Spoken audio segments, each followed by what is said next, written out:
Hello, America. I watched the TV news last night. I got home and I'm looking at the stock market coverage, and there's somebody wrote a little banner underneath on one of the shows that said, "Is the crisis over?" And I'm like, "Yeah, new $1 million mortgages for everybody." Don't be fooled by the stock market. Here's the point tonight.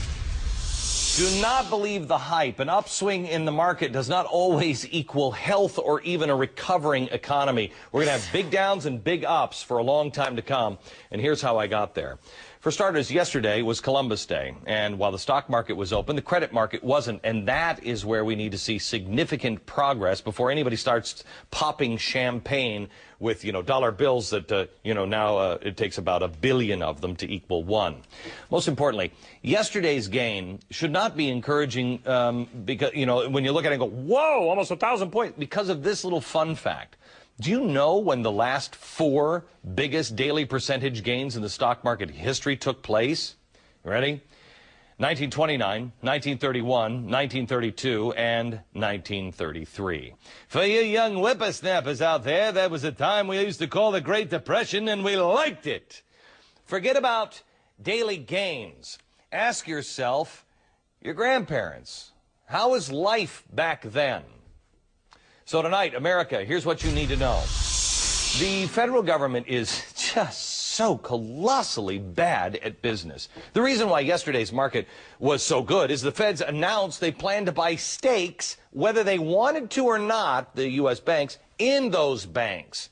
Well, that caused the price of those shares in the banks to go up. And so when they actually do buy the shares, which means when they take your money and buy them, it means now we're going to pay a lot more than we could have had we bought them Friday and zipped our mouth. Morgan Stanley stock shot up 87%. Guess who gets to get in on that deal? Now we're going to pay 87% more just because we told everybody in advance. It was amateur hour.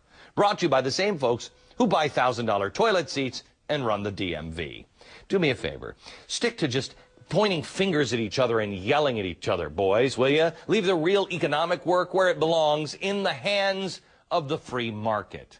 William Poole is a senior fellow at the Cato Institute and former president of the St. Louis Federal Reserve, and Peter Schiff is the president of Europac and author of The Little Book of Bull Moves in a Bear Market. Okay, Bill, let me start with you. You led the Fed in St. Louis, and you've been against this bailout. Why? I thought everybody was for it. I was against the TARP program, the asset purchase program. I've been in favor of equity infusion into banks, that is, government buying preferred shares or common shares in the banks. However, I had assumed, and the Treasury had been talking about that program as being voluntary. Now, it's not voluntary. The banks have been strong-armed into doing it.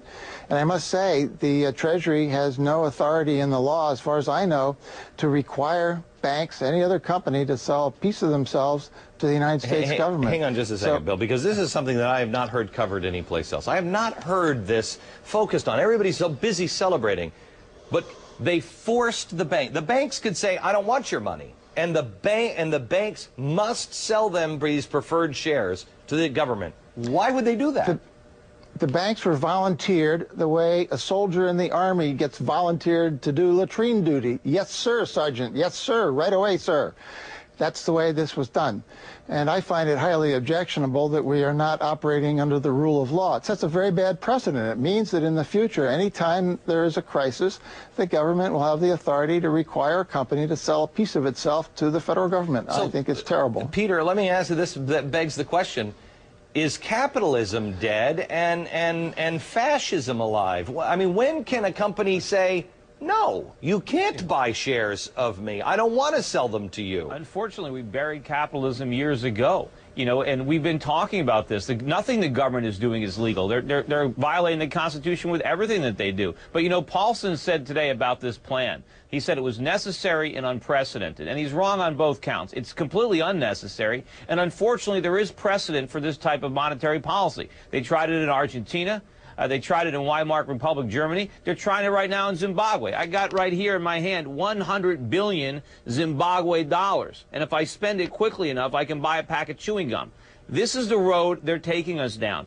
We don't need liquidity in this country. We need savings. And the government is trying to inject the banks with all this liquidity so they can loan it out. But you can't do that. We need legitimate underconsumption to have real savings. All the government is providing us with is inflation, and we're going to get more and more of it. So, Bill, you're a former head of the Fed. I mean, you're a reasoned guy. I mean, not like this Peter Schiff dude over here.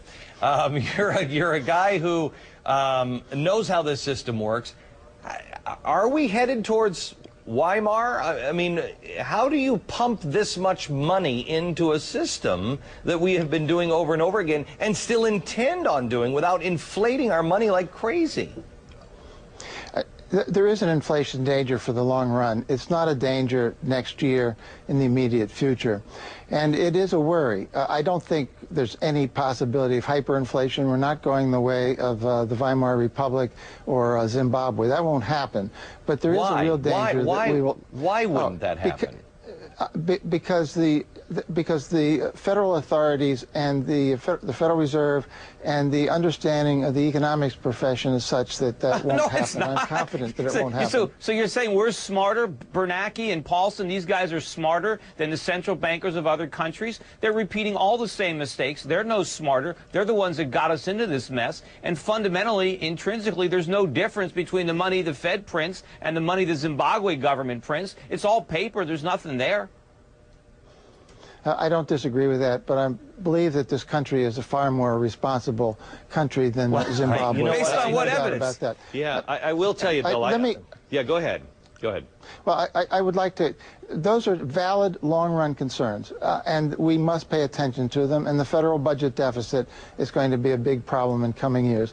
But I want to come back to the issue that is right at hand of managing the financial crisis, which is real, which is serious, which does need to be managed. But I believe that this step goes way beyond what is necessary, and going beyond what is authorized in the law is a very dangerous thing to do. So, Bill, wait, Peter. Bill, how do we stop it? How do we stop people in the Fed? How do we stop people in the Treasury? The Americans have spoken out against this. We are destroying capital. For instance, try this little piece in. Everybody wants salary caps. Salary caps? Who the hell is going to run these banks if you can only make $250,000 a year? I know that sounds like a lot to a lot of people, but it's not for people who are to run the biggest financial institutions on planet Earth. Yeah.